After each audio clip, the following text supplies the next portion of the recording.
Catherine finally shut the door on Harry, the entire royal drama changed forever, because this was never just another family disagreement. This was the collapse of the last bridge still standing between two brothers whose relationship had already been shattered by years of accusations, interviews, books, leaks, and public attacks. And according to the growing whispers surrounding the situation, Harry may have crossed a line so serious that even Catherine, the one person believed to have kept hope alive for reconciliation, finally decided enough was enough. Prince Harry has such a cheek that he is now piling the pressure on Catherine, the Princess of Wales, to step in and try and save his failing relationship with Prince William. Not understanding that it's over, brother.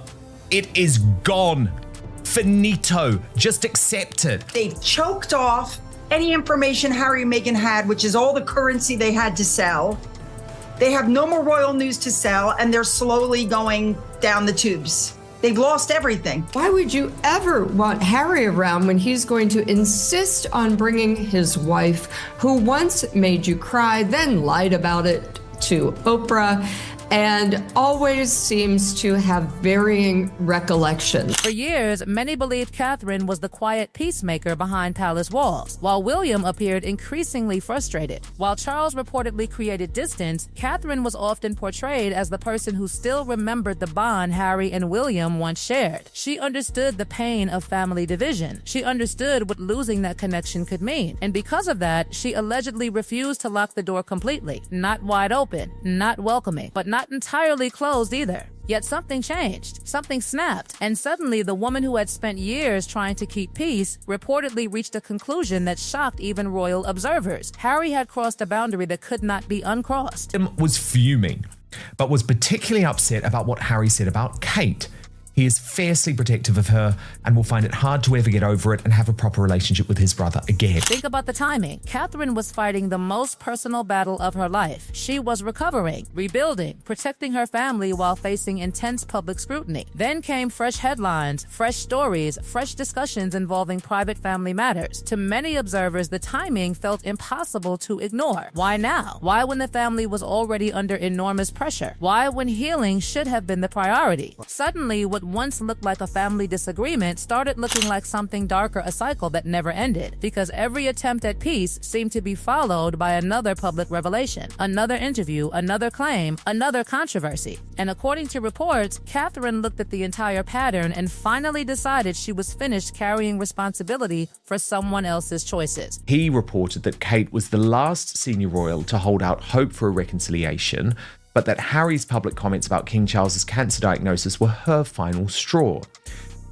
Wakeford writes, the picture that emerges is of a family in which the most emotionally generous member finally ran out of patience, and the most instinctively decisive member had already drawn his lines. That is where the story becomes even more explosive, because the rumors suggest Harry is now trying to use the very person he allegedly hurt as a pathway back into the family. Think about that for a second. After years of tension, after years of public battles, after endless accusations and competing narratives, the same Catherine who reportedly endured the fallout is suddenly being described as the one person capable of fixing everything. The irony is breathtaking. The contradiction is impossible to ignore. Why would the person caught in the middle be expected to rescue the situation? Why would the burden fall on her again? The more people ask those questions, the more uncomfortable the answers become. Expert Dan Wakeford says Harry wants a reconciliation. He regrets the things he said in the book, the documentary, and doing that again is off the table. Yeah, right.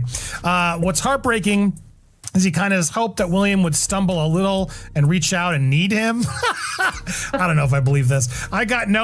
He's got no avenue to communicate with him. However, the expert claimed it cannot happen as Harry reportedly no longer even has William's phone number. Behind palace walls, another reality may be unfolding. Sources and commentators continue pointing toward a simple truth that nobody wants to say out loud. Reconciliation requires trust, and trust is exactly what appears to have disappeared. Once trust breaks, every conversation becomes becomes suspicious. Every private meeting feels risky. Every kind gesture comes with questions. Every phone call creates anxiety. Is it genuine? Is it strategic? Is it temporary? Those doubts become impossible to remove. That is why the reported efforts to reconnect seem to hit the same wall again and again. The issue may no longer be anger. It may be confidence. And confidence, once shattered, is far harder to rebuild than affection. Same thing he did with King Charles a couple months ago when he let it be known through a source, wink, friend, wink, that he would be happy to accept an invitation to Sandringham. But of course, he would only go if his wife and kids were there, and that. Oh yeah, and if there's full security paid for by people like me. And if he knew who else was going to be there. So it's the same kind of BS that's happening right now. The demands, the conditions, the negotiations, those details keep appearing around discussions of a possible return. But critics argue that genuine reconciliation rarely arrives carrying a list of requirements. That is why many royal watchers believe the family sees every new approach through a completely different lens now. Instead of hearing an olive branch, they hear another transaction. Instead of seeing peace, they see leverage. Instead of seeing regret, they see strategy. Fair or unfair, that perception appears to have hardened over time, and once a perception becomes permanent inside a family, reversing it becomes nearly impossible. Really the only one who wore the Nazi uniform and made those comments about his fellow soldiers, calling them packy heads and all the stuff that he did. He's actually the only racist in the family. And even that he hasn't taken responsibility for. He blamed that on William and Catherine. Then comes perhaps the most emotional part of this entire saga. According to persistent reports and commentary, what hurt William most was not simply criticism directed at him. It was anything involving Catherine. That is where the protective instinct reportedly took over completely. A husband can forgive attacks on himself. A future king can tolerate criticism. But when the person he loves becomes the target, everything changes. Suddenly the conflict is no longer political, no longer public, no longer strategic. It becomes deeply personal. And once that happens, every future conversation becomes filtered through pain rather than diplomacy. That may be why the distance today feels greater than ever before. Not because time failed to heal the wounds, but because new wounds kept appearing before the old ones ever had a chance to close. The deal. We all know people who have had cancer or who may not be here anymore because of cancer. And we also know their number one enemy is stress. Yes. So why would you invite stress again into your life, especially stress that you do not trust, that have proven in the past hyper untrustworthy?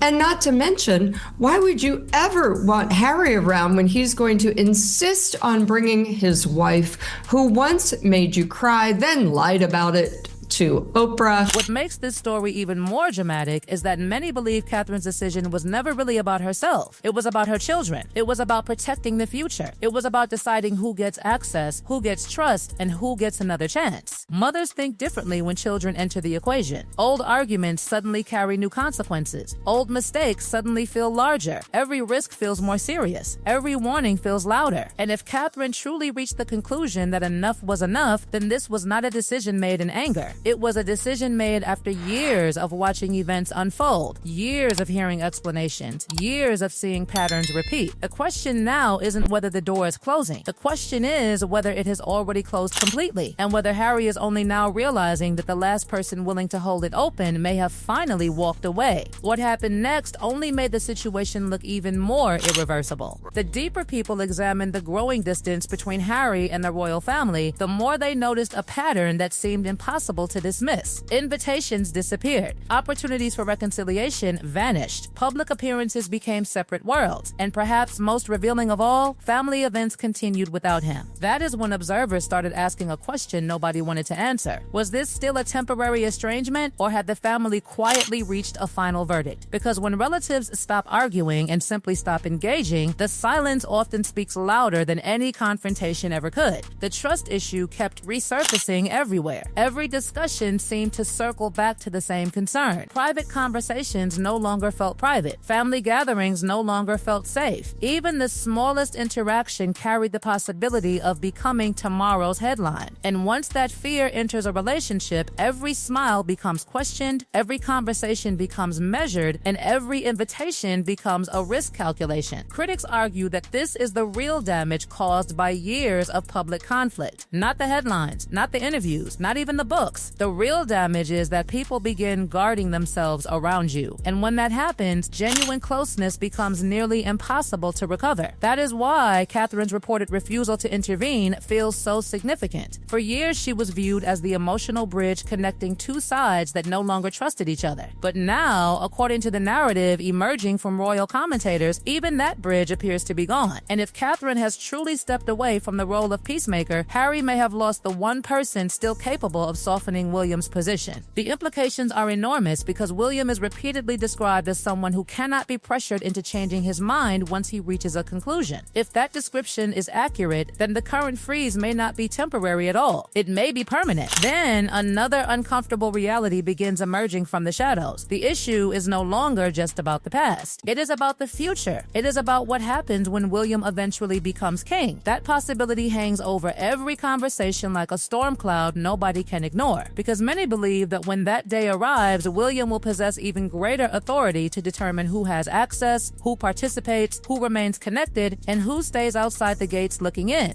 Suddenly, the urgency surrounding reconciliation makes more sense. Suddenly, every back-channel effort feels less mysterious. Suddenly, the stakes become crystal clear. Time may not be working in Harry's favor anymore. What makes the story especially dramatic is the growing perception that Harry keeps trying to reclaim something he once willingly left behind. For years, he described freedom as the goal, independence, escape, a new life. Yet critics now point to what they see as a contradiction. If the institution was truly the problem, why keep trying to reconnect with it? Why keep seeking meetings, conversations, and pathways back toward the people supposedly left behind? That contradiction has become one of the most discussed aspects of the entire saga. And with every failed attempt at reconciliation, the questions only become louder. Meanwhile, inside the palace, the mood appears increasingly settled. Not angry, not emotional, just settled. That may be the most devastating development of all. Anger can cool, arguments can be resolved, hurt feelings can heal, but acceptance is different. Acceptance means people stop expecting change. Acceptance means they move forward. Acceptance means they adapt to a new reality. And according to many commentators, that is exactly where William and Catherine appear to be heading. Not toward another confrontation, not toward another negotiation, but toward a future where Harry simply no longer occupies the role he once held. As this extraordinary royal drama continues unfolding, one image seems to define everything. Harry standing outside a door that was once permanently open to him, wondering why nobody answers anymore.